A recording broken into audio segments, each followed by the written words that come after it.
The hardest hit amongst African countries affected by the U.S. tariffs. It's now looking to diversify and build on the trade partnerships it already has with other countries. This is the Natal Strait bulk container terminal south of Johannesburg. Up to 30,000 tons of cargo is moved out of this terminal every month. Most of it is destined for Asia. China is South Africa's largest trade partner.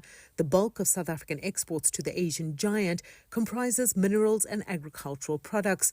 Logistics group Land and Sea Shipping believes the U.S. tariffs will negatively impact several local industries, but says it is seeing increased trade to the east. In the time of the year where it is what we call peak season, where you see a large movement of goods coming in and going out of South Africa at this point in time is predominantly your chrome, as you see here, which is what we call the raw material, and in various forms. Chrome, your main ports is predominantly Xinjiang, it's also known as Tianjin, and then you've got Dalian, you've got Qingdao.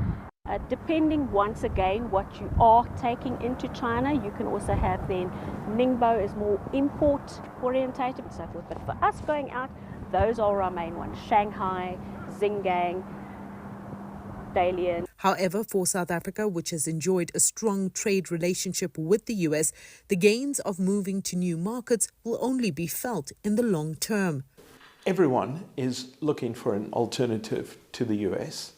The problem is the US is about 17% of the world's global trade. So not that easy to simply replace the US. And even if you do, you are probably going to replace it with another country that's not going to pay as much. But importantly, it's the 350 million wealthiest people in the world. So that's the bit that matters. There is simply no market anywhere else in the world from a consumer perspective that compares to the US.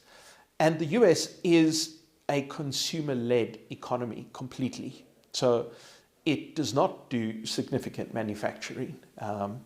It is a consumer-driven economy. According to Chinese customs data, trade between China and Africa reached $295 billion in 2024, growing by 4.8% compared to 2023, while U.S. total goods trade with Africa was $71.6 billion. Exports to the U.S. from Africa rose marginally in 2024, amounting to $39 billion. With the U.S. punitive tariff measures in Africa, more exports aimed at the West are now being redirected to Asia, where trade conditions are more favorable. Sumitra Naidu, CGTN, Johannesburg, South Africa.